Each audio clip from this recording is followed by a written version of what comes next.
Well, welcome back. We've still got the Dados stack installed from yesterday, so we're ready to start cutting those stopped Dados in the pedestal leg assemblies. So let's get going.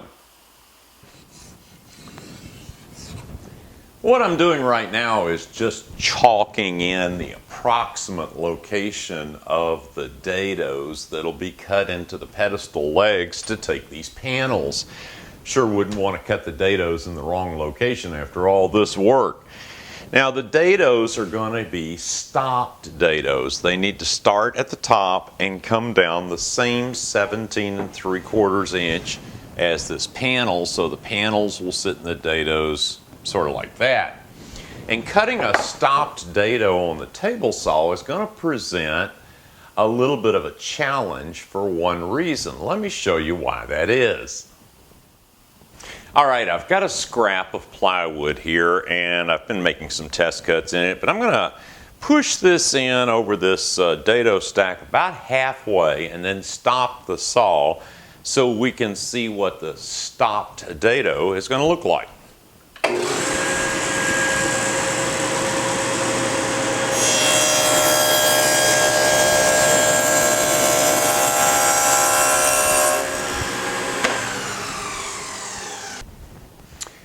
And what you'll be able to see here is the issue.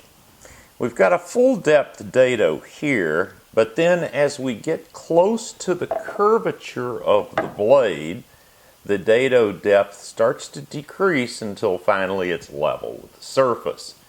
So when we go to put a piece of wood in, what's going to happen is we're either going to have an exposed area here, or we've got two ways to fix this.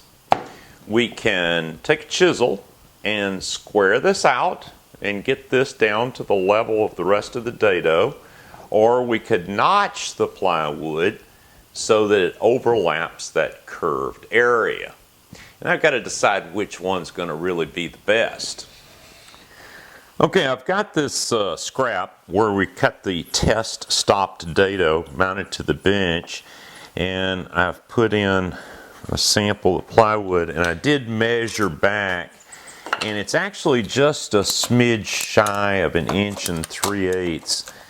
But what I'm going to do is I'm just going to make a mark at 1 3/8 inches on both sides, so I'll sort of know where to stop in the leveling process. The edges, of course, are marked out already by the dado set, but I'm going to deepen these edges and then I'm going to cut along this, just pretty much like chopping out a dovetail.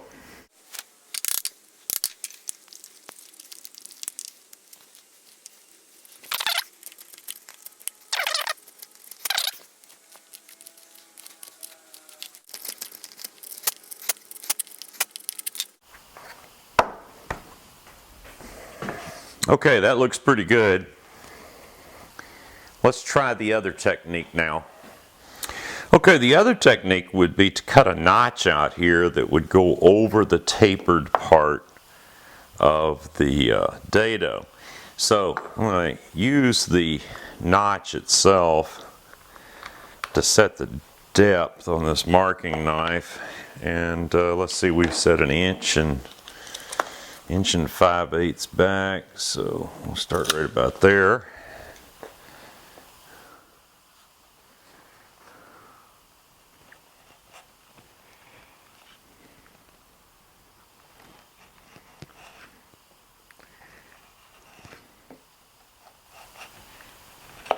Okay, and let's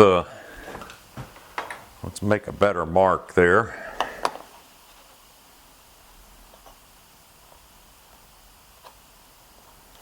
And let's saw that out and see how that looks. All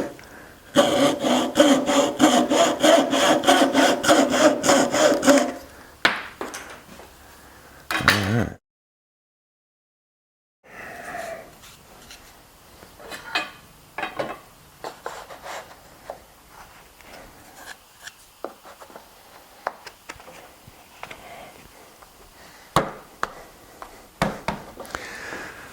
Okay, I think either way would work, and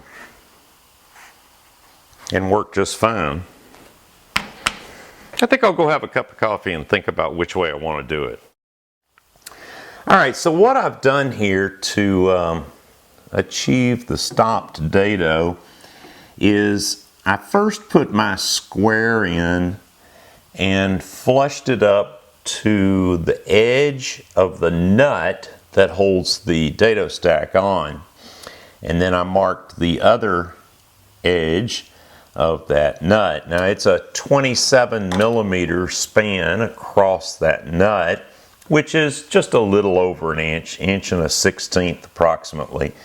So I found the center of that and marked center line. And this ostensibly is the center line of the dado set. And we know as the dado set passes top dead center and starts down, we get the curvature in the stopped dado, and we know that ends at 1 3/8 inch past the center. So what I'm going to do is I'm going to come out here and I'm going to mark 1 3/8 inches. And that is where I want to stop cutting.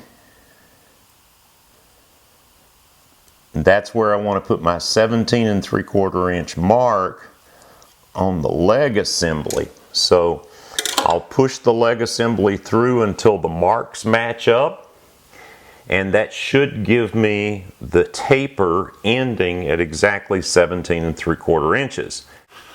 Okay, I've made my stop mark here on the fence, and I've made a mark here at 17 3/4 inches from the end on this scrap piece of plywood. And what I'll do is I'll slide this through, cutting the dado until those two lines match up, and then I'll stop.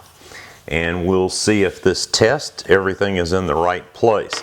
Now I have gone ahead and set this 3/4 of an inch back, and I used a piece of 3/4 inch wood to set that with. It should be pretty close, but I can also adjust that after the fact. So let's make a test cut.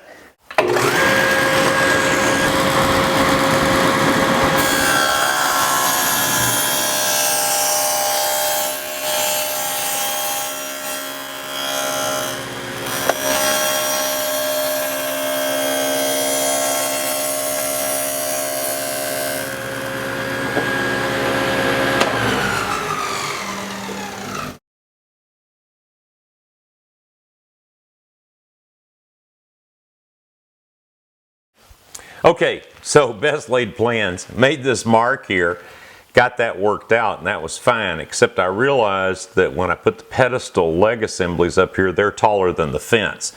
So I have used blue painter's tape and just extended this mark around the top up here. I even put the word stop with a little arrow, meaning that edge is where I've got to stop.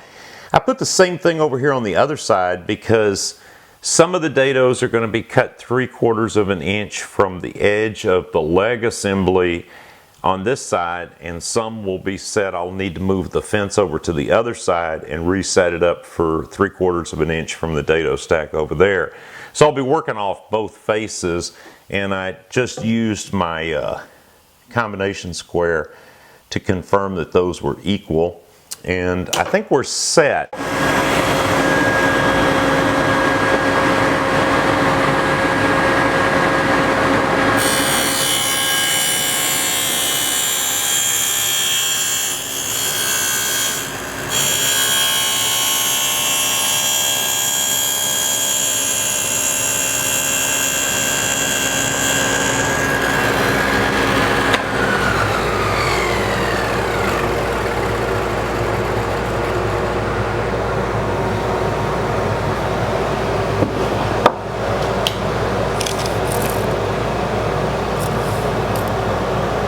Okay, our first dado looks pretty good.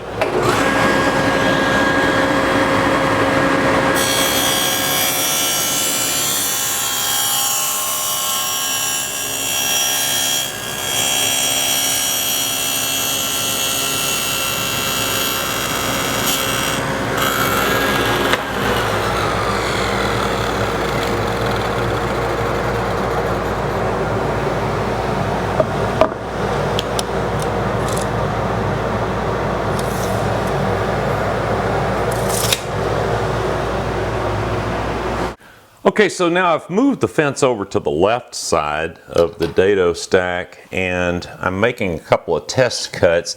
And the first thing I want to do is make sure that I get the distance and I'm from the fence exactly the same as the other, and I'm just 2 cuts and I'm lucked out. I'm dead on. And the reason is, that may sound a little meticulous, but if there was any discrepancy between the distances from the edges, I would lessen my opportunity to make this assembly square. Now I'm going to cut to my mark and make sure that my length setup is still the same. It should be, but you know, 2 test cuts and then a real cut, it's probably safer.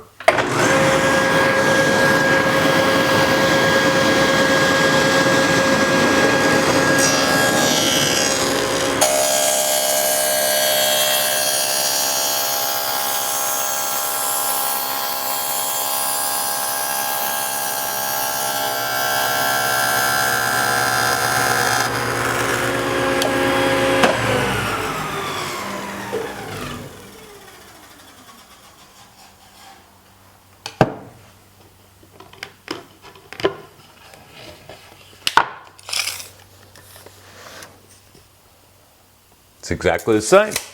Okay, now we're ready to cut the rest of the dados.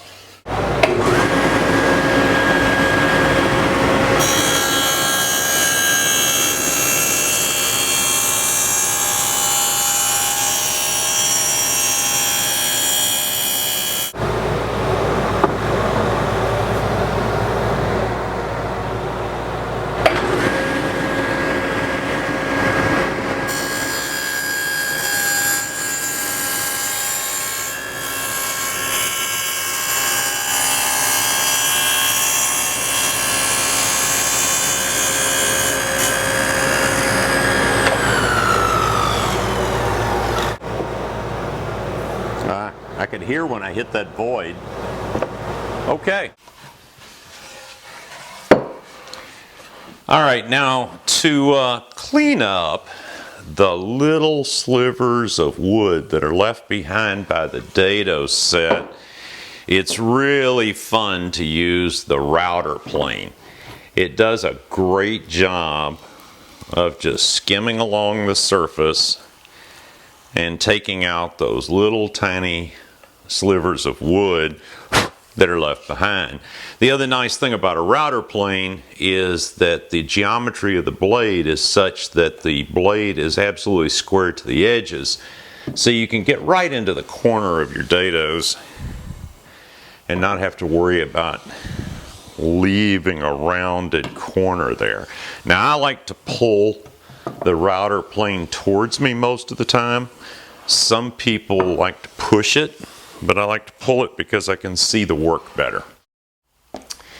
Well, after much deliberation, consternation, procrastination, vacillation, some speculation, and a couple of double espressos, I flipped a coin and decided to notch the panels instead of squaring up the ends of the dados. At the end of the day, I'm not sure it makes a practical difference one way or the other. Both methods work, and I like using my Lee Nelson dovetail saw. I'm using my 6-inch combination square set at 1 3/8 inches to mark the end of the notch. And then I'm using my, I call it my dovetail marker, set at 1/4 inch to mark the cut line. And I want to stay just inside of that line so we get a nice tight fit. So all we got to do now is just saw out a few notches.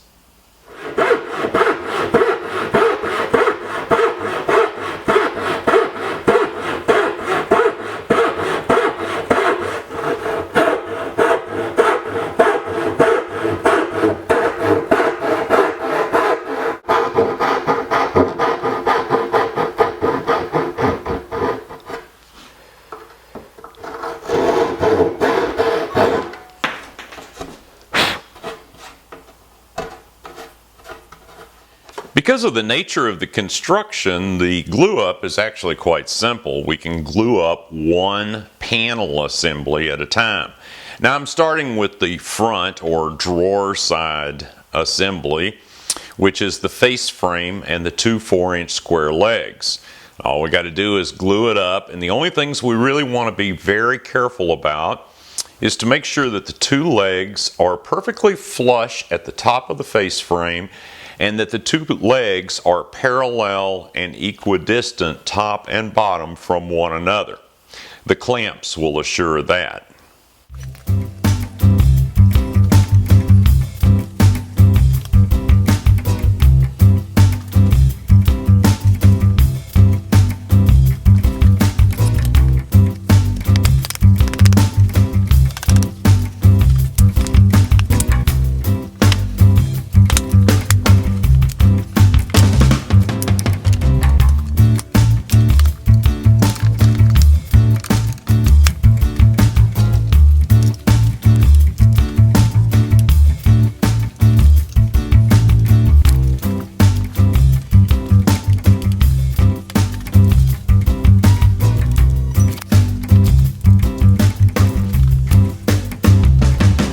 Just let that dry for a while,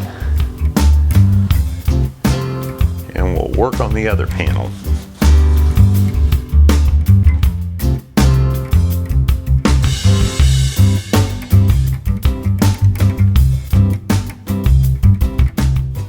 The base assembly is all glued up and set to go.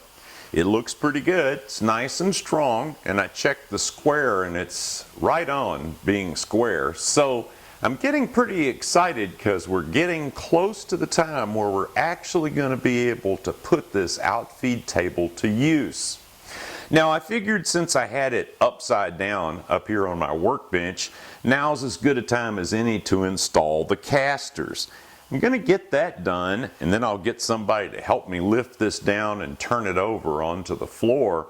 And we've got a few more things we've got to get done. Of course, we've got to install that trim we made for around the perimeter of the top assembly. We also got to make drawers and shelves over here, and we got to remember to put our miter slot extension slots into the top. But most importantly, what we need to do next is we need to engineer the system that's going to allow us to level the torsion box top assembly independent of the base. And that'll be what we get started on next in part 5. So be on the lookout for that video. In the meantime, thank you so much for watching this one.